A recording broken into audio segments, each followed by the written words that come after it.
Big boss ಸುಂದರಿ ಸಿರಿ ಈಗ ಬದುಕಿನ ಮತ್ತೊಂದು ಇನ್ನಿಂಗ್ ಶುರು ಮಾಡಿದ್ದಾರೆ.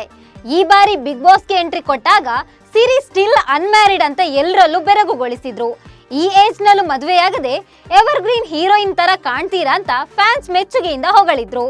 ಜೊತೆಗೆ ಸಿರಿಗೆ ಈ ಬಾರಿ ಮದುವೆ ಮಾಡಿಸ್ಬೇಕು ಅಂತ ಕಾಲೆಳೆದಿದ್ರು. ಕೊನೆಗೂ ಸಿರಿ ಅಭಿಮಾನಿಗಳ ಆಸೆ ಈಡೇರಿಸಿದ್ದಾರೆ. ಒಂದು ಕಾಲದ ಸೀರಿಯಲ್ ನಾಯಕಿ ಬಿಗ್ ಬಾಸ್ ಬೆಡಗಿ ಸಿರಿ ಮದುವೆಯಾಗಿದ್ದಾರೆ. ಈ ಬಗ್ಗೆ ಹೆಚ್ಚಿನ ಮಾಹಿತಿ ನೀಡ್ತೇನೆ. ನಾನು ಶ್ವೇತಾ. ನೀವು ಸುದ್ದಿಯಾನದ ಸಬ್ಸ್ಕ್ರೈಬರ್ ಆಗೋದಕ್ಕೆ ಮರಿಬೇಡಿ.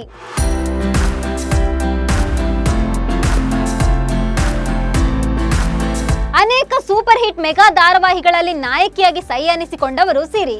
ಜೊತೆಗೆ ಸಿನಿಮಾಗಳಲ್ಲೂ ನಟಿಸಿ ತಾನೊಬ್ಬ ಪ್ರತಿಭಾವಂತ ಕಲಾವಿದೆ ಅಂತಾನೂ ನಿರೂಪಿಸಿದ್ರು. ಕೆಲ ವರ್ಷಗಳ ಬ್ರೇಕ್ ನಂತರ ಮತ್ತೆ ಕಿರುತೆರೆಗೆ ಸಿರಿ ಕಾಲಿಟ್ಟಿದ್ದು ಬಿಗ್ ಬಾಸ್ ಕನ್ನಡ ಸೀಸನ್ 10 ನಲ್ಲಿ. ಬಿಗ್ ಬಾಸ್ ಶೋನಲ್ಲಿ ಭಾಗವಹಿಸಿ ಅಭಿಮಾನಿಗಳ ಮನಗೆದ್ದ ಸಿರಿ ಮದುವೆಯಾಗಿದ್ದಾರೆ. ಸಿರಿ ಅವರಿಗೆ ಮದುವೆ ಯಾವಾಗ, ಇನ್ನೂ ಯಾಕೆ ಮದುವೆ ಆಗಿಲ್ಲ ಎಂಬ ಪ್ರಶ್ನೆಗಳು ಪದೇ ಪದೇ ಎದುರಾಗ್ತಲೇ ಇದ್ದವು. ಕೊನೆಗೂ ಸಿರಿ ವೈವಾಹಿಕ ಜೀವನಕ್ಕೆ ಕಾಲಿಟ್ಟಿದ್ದು ಖುಷಿಯ ಕ್ಷಣಗಳ ಫೋಟೋ ರಿವೀಲ್ ಆಗಿದೆ. 2 ದಿನಗಳ ಹಿಂದಷ್ಟೇ ಸಿರಿ ಅವರಿಗೆ ಮೈ ತುಂಬ ಅರಿಶಿನ ಹಚ್ಚಿರುವ ವಿಡಿಯೋ ವೈರಲ್ ಆಗಿತ್ತು. ಇದು ಸಿನಿಮಾ ಅಥವಾ ಧಾರಾವಾಹಿ ಶೂಟಿಂಗ್ ಇರಬಹುದು ಅಂತ ಎಲ್ಲರೂ ಭಾವಿಸಿದ್ರು.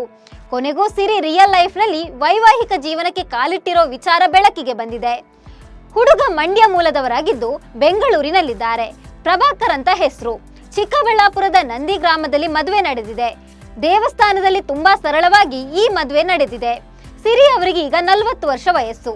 ಯಾಕೆ ಇನ್ನು ಮದುವೆ ಆಗಿಲ್ಲ ಎಂಬ ಪ್ರಶ್ನೆ ಬಂದಾಗಲೆಲ್ಲ ಇಷ್ಟು ದಿನಗಳ ಕಾಲ ಯೋಗ್ಯ ಹುಡುಗ ಸಿಕ್ಕಿಲ್ಲ, ಮದುವೆ ಅವಶ್ಯಕತೆ ಇದೆಯಾ ಅಂತ ಸಿರಿ ಕೇಳ್ತಿದ್ರು. ಮದುವೆ ಬಗ್ಗೆ ಮಾತನಾಡುವಾಗ ಸಿರಿ ಇನ್ನೊಂದು ಮಾತು ಹೇಳ್ತಿದ್ರು. ಸರಿಯಾದ ಜೀವನ ಸಂಗಾತಿ ಸಿಗ್ಬೇಕು, ಕಾಂಪ್ರಮೈಸ್ ಆಗಲೇಬೇಕು. ನಾನು ಕಾಂಪ್ರಮೈಸ್ ಆಗಲು ರೆಡಿ. ನನ್ಗೆ ತಂದೆ ಇಲ್ಲ, ತಾಯಿಗೆ ನಾವಿಬ್ರು ಹೆಣ್ಮಕ್ಳು.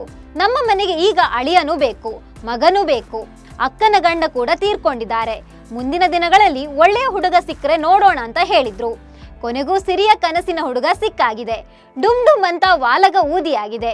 ಸಿರಿ ಮುಂದಿನ ಬದುಕಿನ ಕ್ಷಣಗಳು ಸಿಹಿಯಾಗಿರಲಿ ಅನ್ನೋದೇ ನಮ್ಮ ಆಶಯ. ನಮಸ್ಕಾರ.